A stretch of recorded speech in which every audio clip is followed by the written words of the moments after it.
Thank you.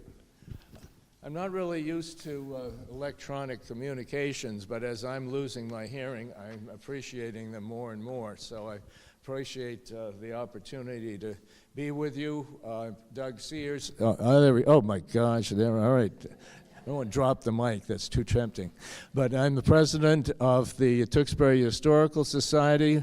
Nancy Reed, back over there, vice president, treasurer in the green. Bill Wyatt over there with his lumberman shirt on is our secretary. And I thank, I don't want to start naming names if I forget something, but Rita O'Brien D. And Karen Favreau, and we've got Luann and Pat Stratus, and members who are here today. And I do recognize some of the faces from being around town. We had our meeting.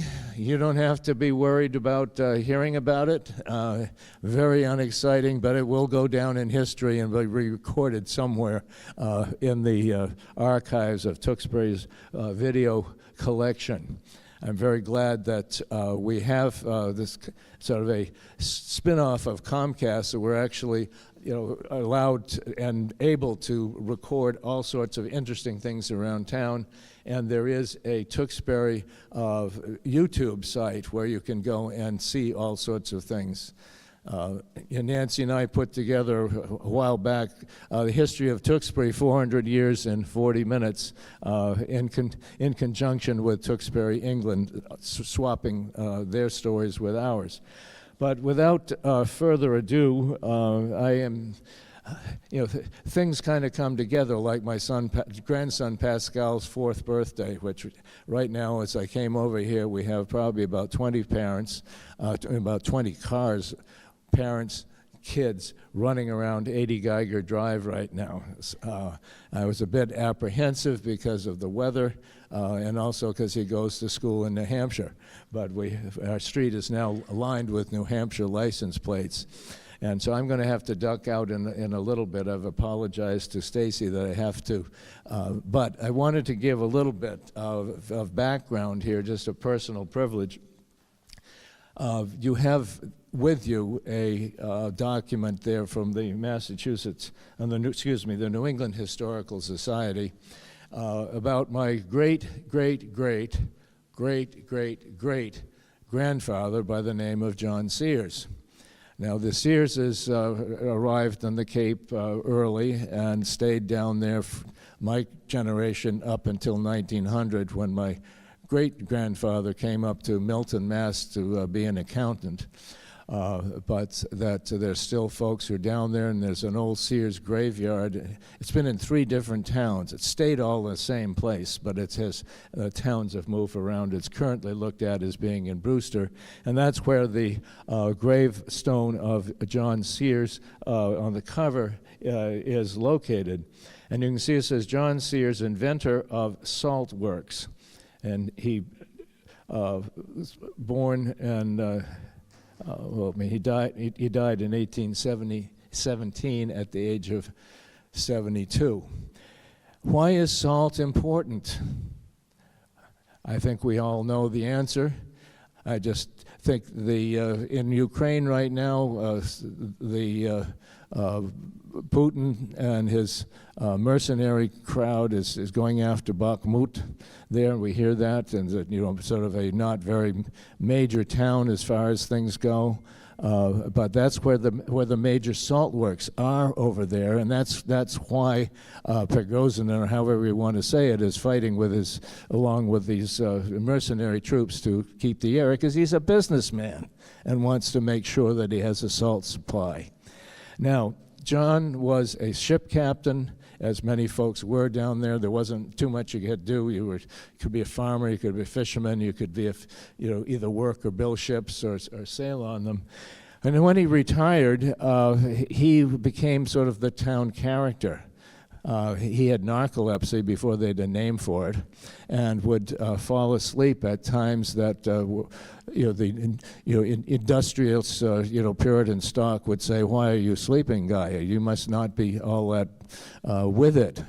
But what he was thinking, And one of the things he was thinking about was was what we would call environmental solar science and all this. And he thought that it would be possible to take salt water and evaporate it and thereby get salt. Now, I'm not going into this very much because it's all in the pamphlet as to how it developed. But ultimately, there are about 600 salt works along the New England coast. And therefore, George Washington, in his time here, he was able to have all of the fresh food and some of the good things that we're going to be hearing about, able to keep his troops going. And he, along with John Sears, along with a fellow named Winthrop, are regarded by the American Chemical Heritage Society as the founders of American chemistry. So I'll leave it at that. We can do this all on some other day. I don't want to cut into Stacy's time, but I thought I'd just take a point of personal privilege here to talk about somebody in my family. Okay. Well, Brian, you're going to introduce our next speaker, Brian Cortez. Thanks, Doug. Thanks, everybody, for coming. I've known Stacy for almost a decade. She's been a reenactor at the Plymouth Patuxet, which was formerly known as Plymouth Plantation. She currently does reenacting with the 2nd Massachusetts Regiment, which is the regiment I belong to.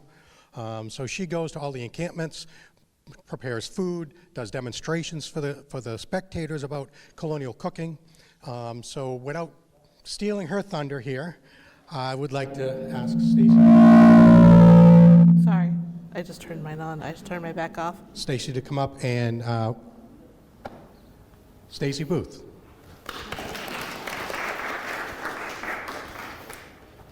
Thank you, thank you. Oh, is it on?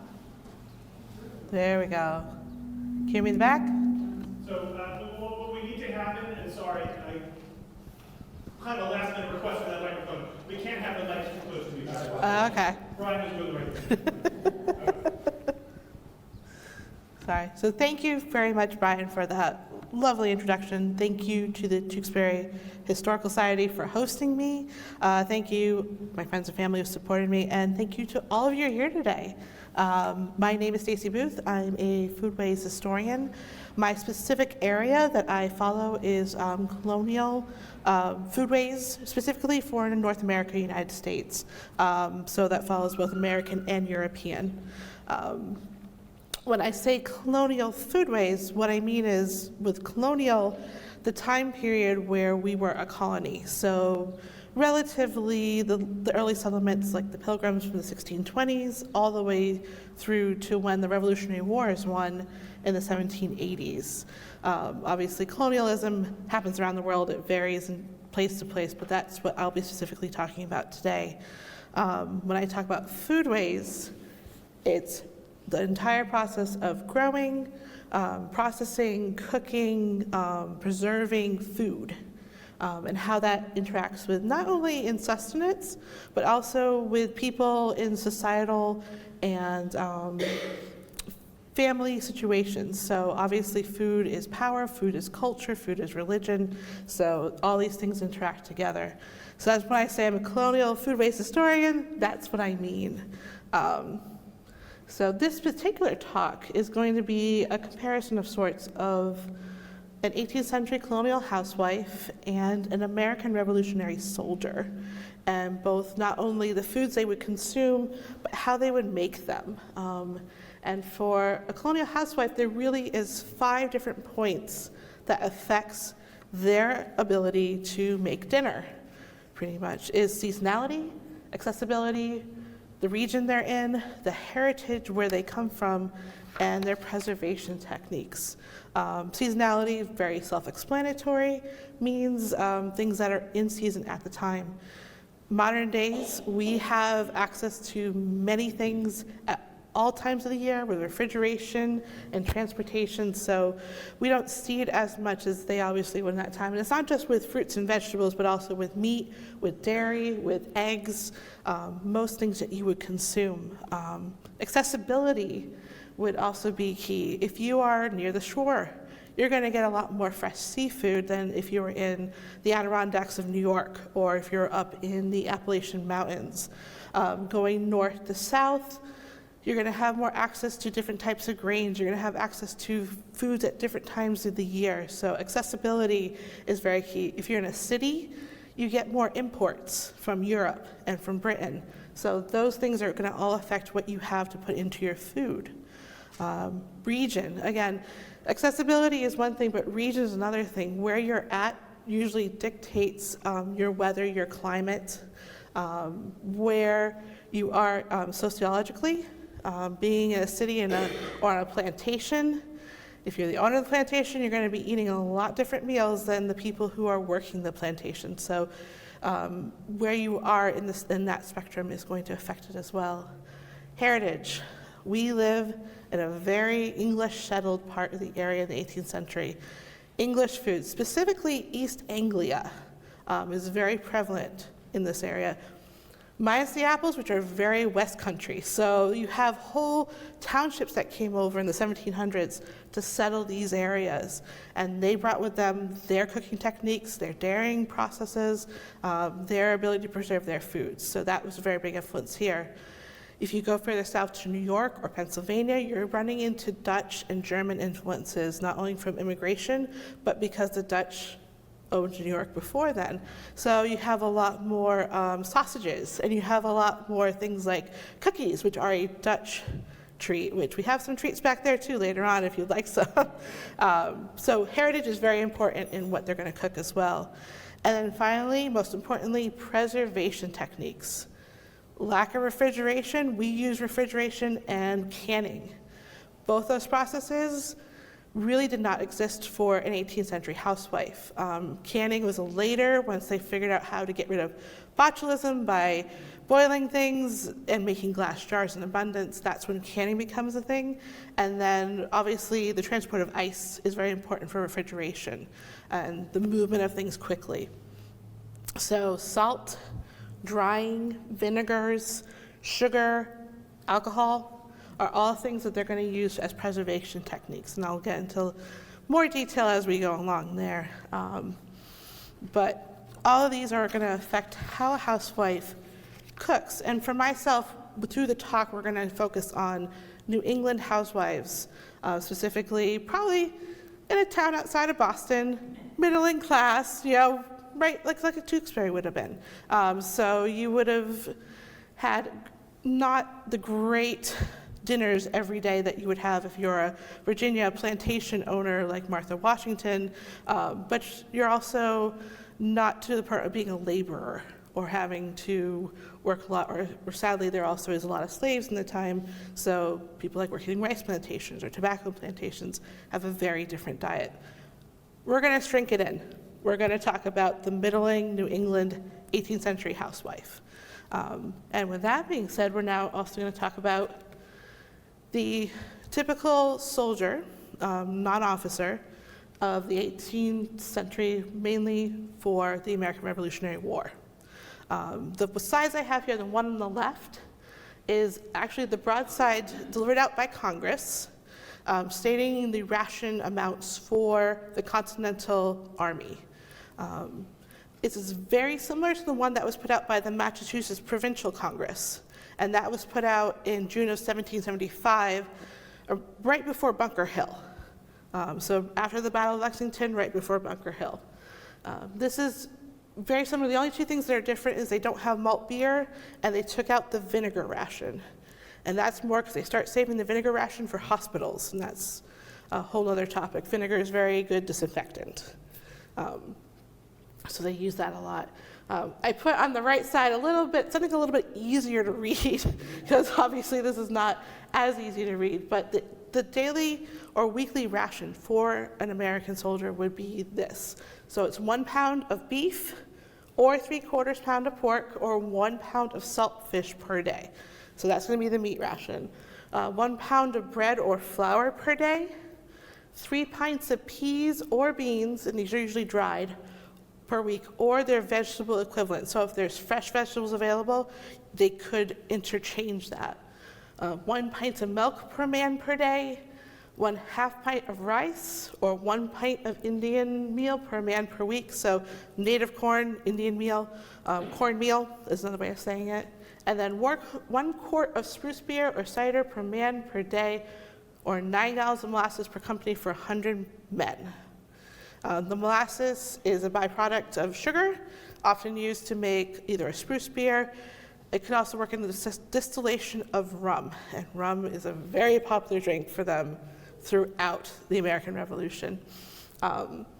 So with this allotment, this is kind of the first of about 8 to 10 changes throughout the 8 years of the war.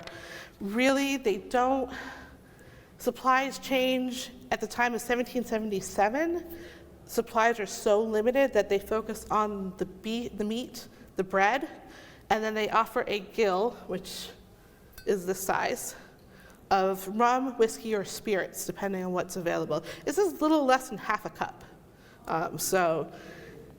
But even then, people who write about Valley Forge say sometimes that didn't even happen. Like sometimes they didn't even get the meat or bread for days. So there's a lot of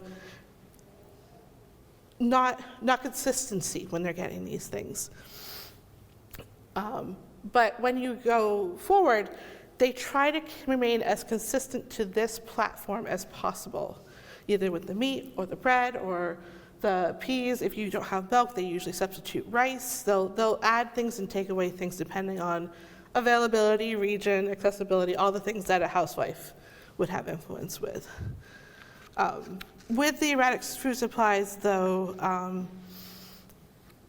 it got to be difficult to keep up nutritional values, strength, and energy. So as you go through the cooking processes of an American soldier, sometimes there's acts of desperation, eating things raw that shouldn't be eaten raw, using sticks, cooking in ashes, not boiling things properly, using what they're supposed to be using as tools, like this camp kettle here, which would have been Army issued. They would have been issued camp kettles because the Army realized if you want your soldiers to cook their rations, they need to cook it in something. So better give them something to cook it in, and that's what they did. This is the camp kettle. Usually go for 6 men or a mess is what they would call it. So they'd group off into 6 groups. But also, too, they would be giving out bowls and spoons and knives and other things like that because they need to be able to eat. And that was something that they understood greatly about that. With this outline, I'd like to use it to kind of talk about each topic lightly. I could stand here and talk for hours on just one of these topics. As my husband pointed out to me as I did my first draft, he said, bring it in a little bit. So I'm going to use this as a template, though. We're going to talk about the bread, we're going to talk about meat, we're going to talk about the dairy, the rice, and the vegetables and fruits. Those are the main areas I'd like to discuss. I am not going to get so much into alcohol because, again, that is a huge topic. Women would often be brewing. There is distillations happening of rum in the area, and a lot of things would be imported. So there's a lot of different facets. But know that the primary drinks of choice are usually alcoholic, minus tea, chocolate, and coffee are usually the 3 ones that are not using alcohol. But I'm going to start with the staff of life, bread. There is starving, and there is starving without bread in their spectrum. Because they can say, oh, I'm starving, but I still had some bread. But if you have no bread, even if you have meat and other stuff, you're considered starving. This is a very important part of an 18th century diet. And I'm showing on the left here a little more of what would happen early on in the 17th century, which is the native corn. You can see the colorful ears right there. When English first arrived here, there's not really cleared areas for growing grain or anything like that. So they need to grow a grain that actually is in the area and has been for thousands of years, and that is the native corn. And they're taught to grow this, spread it amongst the towns, and they grow this very coarse, you can kind of see in the front there, coarse but colorful grain that they have to pound in a mortar and pestle at the beginning. Makes a very coarse meal, somewhat finer flour, and then in the middle you'll see the native cornbread. Not very appetizing, but fills your belly gets you going, keeps you going, because breads and grains like this have sugars and carbohydrates that will keep you energetic and moving. So they're very important. But as we're able to clear land, put in rye, put in wheat, it grows indifferent good in the area. The cool weather, dampness, and the acidity doesn't work very well with it, but we are able to grow wheat and flour, and that's when we get wheat bread, and that's our greatly desired effect. There are breads, there are breads that will use cornmeal and flour, like an amandala or something along those lines, but for the most part, like us today, you desire the whitest of white wheat you can get to make the softest loaf you can. And that was their high. You had white, and then low you had to sometimes even make flour out of peas or bean flour. So you had very heavy or very light. But these are all very, very important. And with bread, you not only use it to eat with like slice it up with some butter when it's nice and warm, which is wonderful. But you also use it when a housewife would bake her loaf of bread. It would be fresh, you can eat it fresh, but then it starts going stale. So there's other uses for it. You can start making it into breadcrumbs to thicken your stews. You can fry it with butter or toast it over a fire and stick it under, called sippets. And they would stick it under their soups or stews or meats to soak up all that gravy. They would also dip it in egg and cream and put a little sugar on top of it after they fried it and call it pain perdu or French toast. Lots of different ways for them to use bread, and bread was used from start to finish to really fill out a meal and make its own. I'm just putting up a few examples of the bread ovens that they would bake. You could have communal ovens like the one on the right. Sometimes if you're in a more rural setting or someplace that's not got set up just yet, you'll have these. But the one on the left is more of what you'd have a housewife would have within their hearth, is an oven like that, and you'd fire it up, bring down the coals, and bake with it. And usually that'd be once a week. You don't want to bake bread every day. It's a lot of fuel, it's a lot of time. So you're going to bake a lot of bread, then you're going to bake some cakes, then you're going to bake some pies, and you're going to stick the beans in there, and you'll have those the next day. So you're using the heat of the oven several times, but really the big thing is the bread. The bread is the most important. You could also, and soldiers would really use this bread the same way. Bakers would follow the army and use supplies as they found them, or forage them from the countryside, or I'd say took them, and would use them to make bread for the soldiers. And the soldiers would use it the same way. They would thicken their stews, they'd make toast. Sometimes there wouldn't be bread available though, and they would get flour. So this is about what the daily ration of flour would be in a sack. And you can make that into, with a little bit of water, salt, make it into ash cakes. They would just put it right in the ashes, bake it that way. Not very tasty, but still it will fill your belly. I think at this point, the theme is get food into your belly to eat it. And they would also use it to make dumplings. They would put it into cloths like this that can be bunched up, tied up, put into the pot with the meat and boiled as a pudding. And puddings are eaten very much like that as well, which brings us to our next topic, meat. Meat and bread are both very, very important at this time. For them, they had a variety of options. Usually they were going for beef, which was a pound, or 3/4 pound of pork. We are New Englanders, we eat beef. They ate beef. We really was an emphasis on having beef, but as you move further south, pork does better, so pork is more available. As you're closer to the ocean, you might get more fresh fish. As you move away from it, you might get more salted cod. It depends on where you are. When the initial rations were set out, all the fighting was happening near Boston. They were just starting to move down to New York. So they were near coastal towns, they were near those areas, so salt fish really became important. As they moved down into New Jersey and all the way through to Virginia, they start moving away from salt fish and really focus on meat actually wherever they can get it, because sometimes even the meat ration was not available. So For a housewife, though, meat is a very seasonal thing. In the springtime, you would have young animals born, and usually this is tied in with the dairying process. And so you would have lambs or veal, and you can have those during the springtime. Again, understanding there's no refrigeration, we're not keeping things for a long time, and young animals don't have the fat content to really salt well, so this is pretty much you're eating it as it comes. Sometimes animals are bred for the fall too, in the process of them being for meat, but most of your young animals are going to be in the spring. As we go into the summer, we have fish, we have small birds like chickens or quails or ducks, things that will not rot quickly in the heat. Like you can process it quickly so that you can get it cooking before the rotting process would start. But the bigger part, and talking about what Doug's talking about with the salt works, is the fall into winter, where that's where you harvest the large animals, the pigs, the steers, the sheep that are going to be turned for mutton. All that's being harvested at that time because during the winter it can then be kept cold.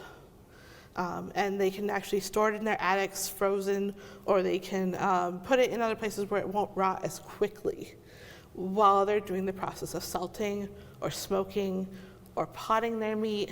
I'll show some of the processes right here. So the top one on the left is the potted meat. They'll put like a layer of butter or lard that will enclose the meat, which usually is cut up with sugar and spices and a little bit of alcohol, things to help keep mold from growing in there. And then that will be kept in a cold place. And as long as that seal of layer of fat or lard is there, it won't get touched by bacteria. Salting, hanging meats to smoke, all these things are very important for a housewife to do. And it's chiefly her job. There are professional butchers who will preserve meats for the army, or when they're sending them out to ship for trading, or people on ships themselves who need those foods. But mainly for the household, it is the housewife who is getting most of that preservation done. But also there's cooking, and that's the fun part. So you can see kind of right here, I have a chicken right there on that string that's roasting. So they would be roasting their meats, they'd be frying their meats, they'd be boiling, which is the most efficient. They'd be dicing it up for hash. They would be putting it in pies. Pies are huge. So all different ways that we would think about using meat today. They would be using meat as well. But they would make sure to use all of it. Again, like with bread, and using every single bit of it as much as possible. You need to use, like I got the potatoes underneath, catching all those drippings there. They would make sure that if you had a roast one day, you make a hash or a stew or a pie the next day with the leftovers. If you had a pie, you can then take that and put it back in, stir it up in a frying pan and mix it with eggs. All sorts of ways to reuse your meats and reuse the gravy and reuse the broth. Soldiers look for sauce all the time in primary sources. When they go to the households, they beg for what they call sauce, which is like gravy, drippings, broth, anything to give flavor to what is a very bland diet. So that is very important to them. And when they receive the meat, oftentimes it's salted, sometimes it's fresh. I'm going to show this example, how it looks a little different with a hanging string chicken now. I'm doing it over a hearth at a reenactment, actually. It's something where the officers really wanted you to boil your meat. Most nutritious, if you get all of those meat flavors into one pot, get them boiled into the grains, get them boiled into the vegetables. That way you get all the nutrients. They understood that was the way you wanted to do that. That's also very bland. If someone's had soup for 10, 12, 15, 20, 30 days, especially sometimes when there isn't seasoning, it can get very, very bland. So what you do is you roast your meat, you fry it. Some people this is called a folding skillet. They sometimes had it, sometimes they brought the spider, which is there. Most times they didn't. So they would actually use the camp kettle, and this is not good. For the connecting parts here, the soldering would melt when you would fry it because they wouldn't have the the waters to kind of remove the heat through the rest of it. So many kettles destroyed, so many officers complaining about that. I don't know how long a camp kettle lasts because they keep destroying them, frying their meats in their kettles. And then later on, they'll actually use them to grind grains. They'll poke holes with a bayonet and use it to grind the corn that they get. So it doesn't go to waste, but there's a lot of kettles being made and reintroduced, and a lot of officers that are very upset about this in many letters. So that's good for me to find them, but not so good for them. So really, meat and bread are the basis for what they want and what they're receiving. But they also do understand fruits and vegetables are good for your health. There is kind of this fallacy that people historically didn't understand the health benefits of fresh foods. It's mainly because a lot of people talk about meat and bread and grains when they do recipes. They don't really talk about the vegetables as much. But there really is this general understanding that if you do not eat fresh vegetables, you're going to get very sick with scurvy or other vitamin deficient diseases, and you're going to die. So they understand that they need to have fresh fruits and vegetables. Part of what His Excellency George Washington proclaims is that there's needs for camp markets. This hinders soldiers from going out into the countryside and kind of foraging around for fruits and vegetables, whether it's from farms or even from the wilderness. There's an edict from George Washington about gathering fresh greens of lamb's quarters and cress when they're encamped in New Jersey. So there's an understanding that you need fresh foods and you need them for vitamins, but you also, they give good flavor, especially herbs. Fresh herbs are important. So they would have these camp markets where locals could come and sell their wares, sell their fruits and vegetables, dairy, eggs, cheese, whatever, pickles, whatever they have to the soldiers as part of their pay. And that helped to kind of make a bland diet somewhat more bearable and somewhat more feasible. For a housewife, you have gardens. Even if you lived in a city, you had a garden. So you would definitely be growing as much as possible. There are access to markets, regular markets, within towns, within even somewhat without the countryside, but mostly everybody is growing at least some greens for themselves, some medicinal and culinary herbs for themselves, and root vegetables that will get you through the winter, because fruits and vegetables are extremely seasonal in that factor, so they need to preserve them very well.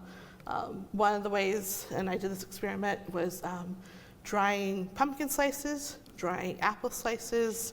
The peas and beans you'll see up here later on are also their field crops that are harvested and dried purposely so that they will keep longer.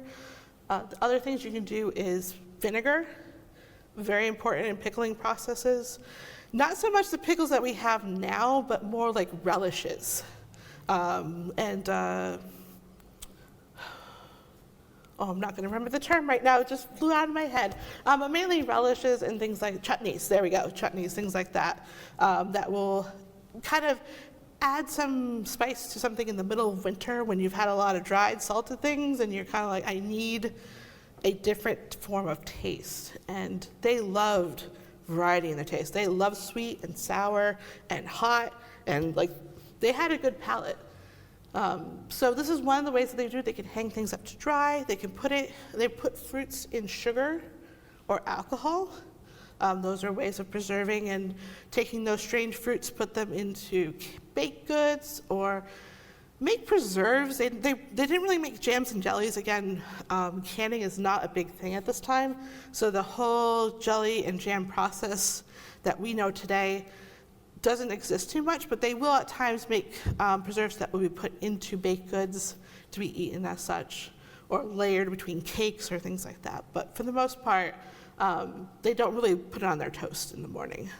It's their type of thing. And then again, you have like peas pottage and bean pottage, so the soldiers getting their fresh things, but specifically they got a lot of peas, dried peas and dried beans. Not very nutritional in the facto, but again, very filling. And I made actually these two. The peas pottage I made with root vegetables, so like onions and carrots. It was actually very good. And then I made the bean pottage with salt pork and again, some onions that they would have had. And that would have been more like probably a fall thing as you're getting root vegetables in the fall. Because in the springtime, as we probably well know, lettuces do really well, herbs are coming up, but we don't have a lot of the big vegetables as of yet. So those are a few examples of how they would cook, and there's their sippets. You need your toasted bread to be able to eat things. So vegetables, very important to their diet. Also discussing, and this is very important for New England women as well, milk, butter, and cheese. They have an allotment of milk in the beginning. It kind of fades out towards the end. And the reason why is New England is a huge industry power for dairying during really up until the 20th century, to be quite honest. But in the 17th century, it became a very profitable venture. 1730s, 1740s, people were buying cows and bringing them over because they realized the salt marshes here were perfect fodder for them. And they would have, the cows would eat it, they made very rich milk. And in turn, as the sugar plantations of the West Indies open up, they have a commodity to send and sell, which is butter and cheese. And so those two products are very much a woman's domain. They are the dairyers. They're the ones taking care of the cattle. They're the ones who are going out to milk it. They are the ones processing the milk. So in turn, when you're in New England, you're going to have access to milk everywhere in its season. Again, seasonality. Cows, sheep, goats, anything you're milking needs to give birth to a baby to have milk. And I'm surprised how many people do not realize this.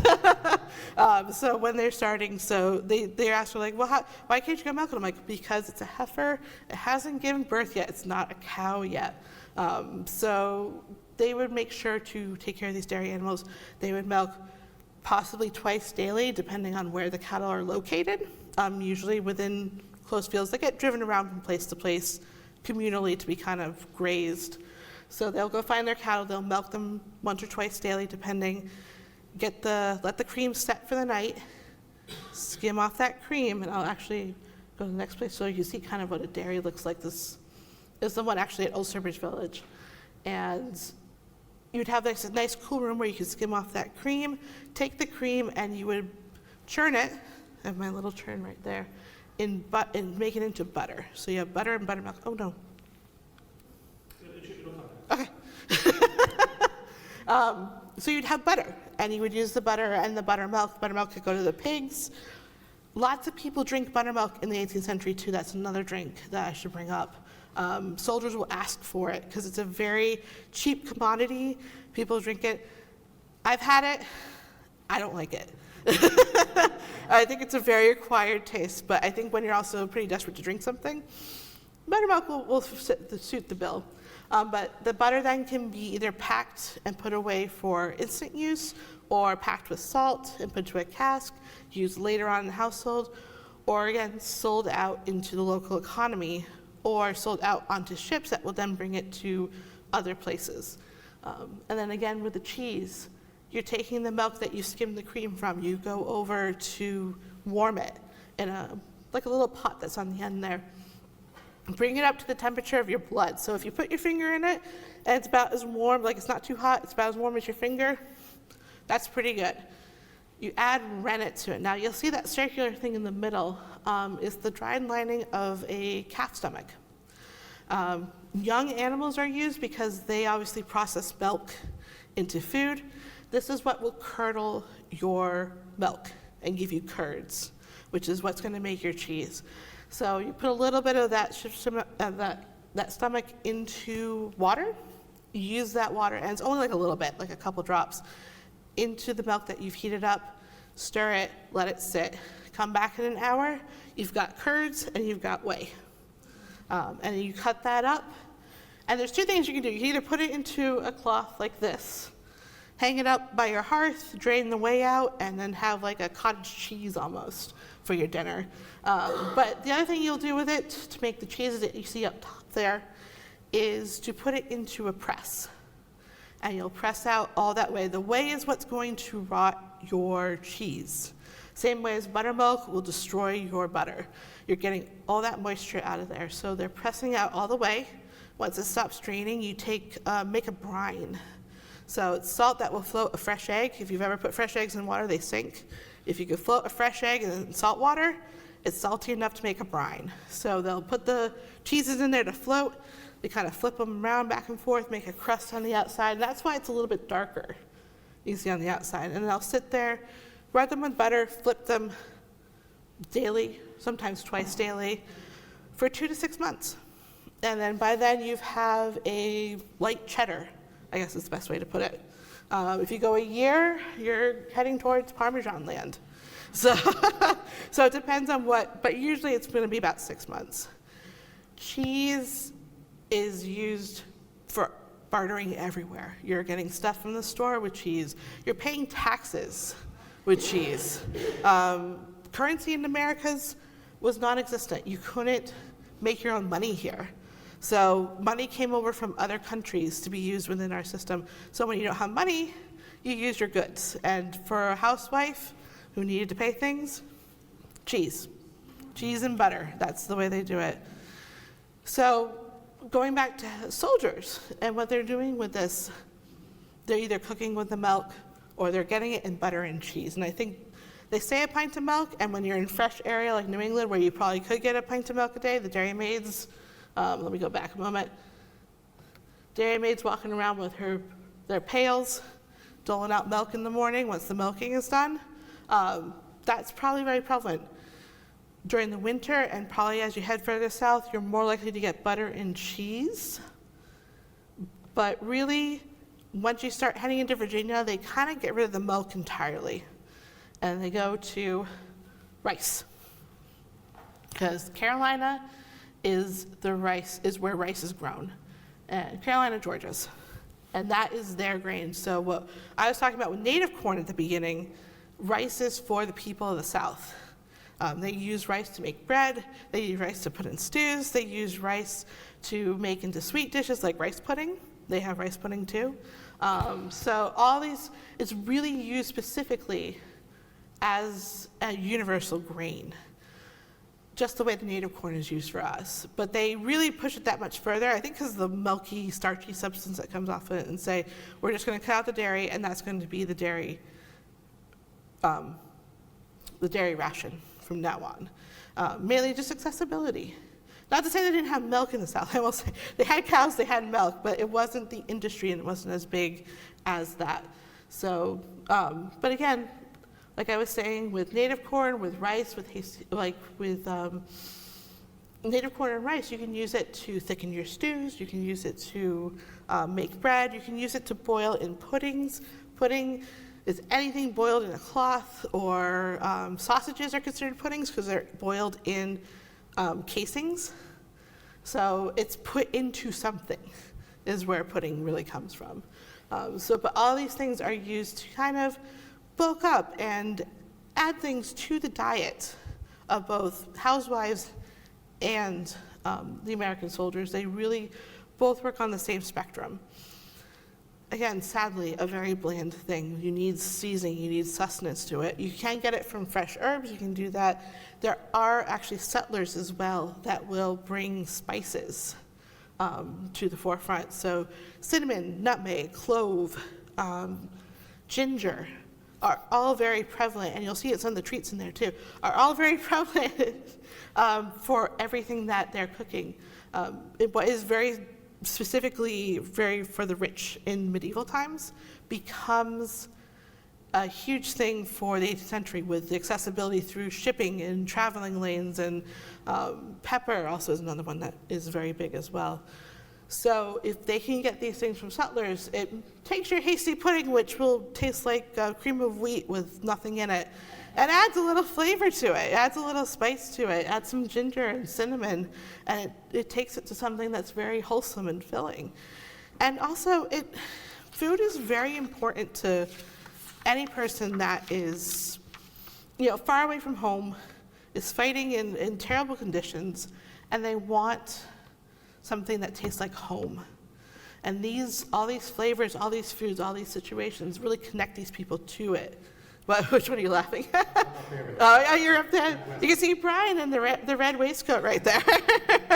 Right behind me, yeah. So you can see in all these varieties, even though it's completely different cooking areas, completely different accessibility to foods, different time periods, they're all trying to make something not only that gives them nutrients and sustenance, but also gives them flavors and reminds them of home. The amount of times these soldiers go to households just to get a good meal is very apparent, because a lot of the housewives are very angry that the soldiers are at their house again, wanting food again. You know, there's a lot of complaints that happen, but they really are trying very hard to imitate what they get from home. So thank you all so much for joining me on this journey of food and foodways. There's so much more I feel like we could cover in this, but I'm not going to take up all your time. But certainly, if you have any questions, I will be happy to take them. And I'm just going to put this up, shameless plug here. If you have any questions that go beyond when you go home, you're like, oh, I wish I could have thought that, please feel free to contact me through my website there. Certainly happy to take questions, ideas, or anything, or even if you want to just check out the other things that I've done. So, thank you.